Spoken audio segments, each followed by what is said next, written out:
One of the things I get asked a lot is, how do you find conventions to apply to? So today I thought I'd take you through my steps on how I find conventions and how to figure out when to apply to them. Hi everybody, if you're new to my channel, I'm Ashley, aka Lay Spirit Designs, and I do a lot of studio vlogs and all kinds of small business behind the scenes stuff, and every once in a while I like to do a tutorial video. I thought, because I am ramping up to do a lot of conventions through the rest of this year, that it would be a great time to tell you guys how I personally find out where to apply to conventions and like how to even find conventions that are happening in my area or in my state. Now, please keep in mind, with everything I talk about convention related, it is all based on personal experience. I still kind of consider myself a newbie in this field because I've only been doing conventions since 2017, and I don't think I even have like 50 shows under my belt yet. Maybe like almost 20?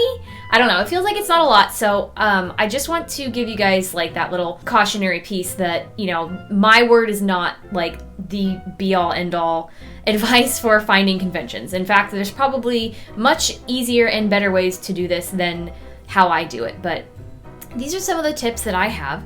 So if you are interested, please keep watching. There are 4 ways I like to find conventions, and they are: number 1, community. Keeping an ear to the ground in artist communities is crucial. Most events spread via word of mouth or typed. Join groups on Facebook, Discord, etc. where artists congregate. Posts will typically be made when apps for certain conventions open up. My favorite group for this is Artist Alley Network International, which has both a Facebook page and a Discord group. Number 2, mutuals and artists you follow. If you are friends with other artists online who do conventions and know them well enough to approach them, you could always ask them to let you know when they hear about conventions opening up. Though please only do this if you are friends, because reaching out to artists at random isn't always well received. If you aren't friends with any other artists who do conventions but follow some who do, turn on notifications for their social media channels.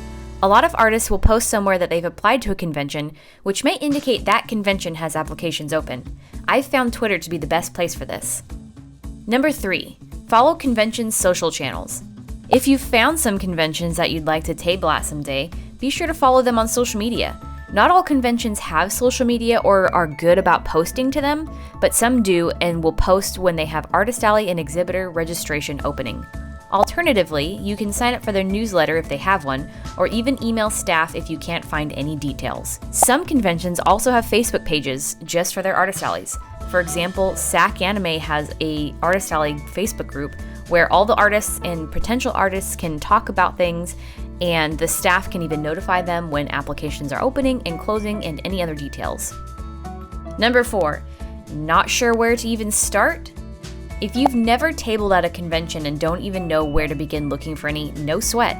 There are websites like animecons.com that have global lists of conventions with links to each convention's website. You can even narrow down the list to continent or state. Though please keep in mind that not every show is listed on this site, so some smaller or newer shows may slip through the cracks. Last but not least, a simple Google search should always get results.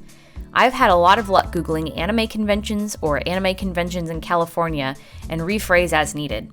Search for events or conventions in your state or city, but keep in mind that most conventions will be found in bigger cities and may require you to travel a bit. For example, even though there are lots of conventions in California, I live in Central Cali and most cons are either in NorCal or SoCal, and I have to drive a few hours. So you found some conventions to apply to. What's next? Here are some next steps to follow for sending off your application and what to do afterwards. Number 1. First and foremost, it's important to look into getting a seller's permit. Not all cons require them, but depending on what state you're selling in and convention policies, you should look into the local law for obtaining a sales and use tax permit. These are typically free to get and are necessary for reporting sales tax collected at in-person events, especially if you are accepting card payments.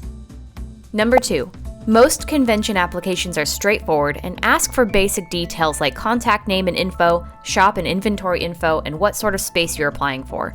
This is my own personal preference, but I do my best to keep a copy of these documents for my records, just in case, especially for refund or cancellation policies as we continue to live through a pandemic. Number 3. Application process is usually one of 3 things: first come, first serve, lottery, or juried. All of these methods can be stressful if the convention is big. There isn't much I can offer in the way of tips for first come first serve or lottery except to be fast and lucky. But having an appropriate portfolio for a juried con will make or break you. Rather than just linking to your social media accounts, which may disqualify you automatically depending on the convention, try to make a dedicated web page to showcase the products you sell and your artwork. There are lots of free websites for this, and if you own your own website, it could be as simple as making an additional page. I am personally using a My Portfolio page from Adobe, which comes with my Creative Cloud subscription. It contains links to my website, shops, and social media pages, and is broken down into categories for easy viewing. Number 4. Once your application is sent off, you may either get confirmation right away or have to wait a few weeks to hear back.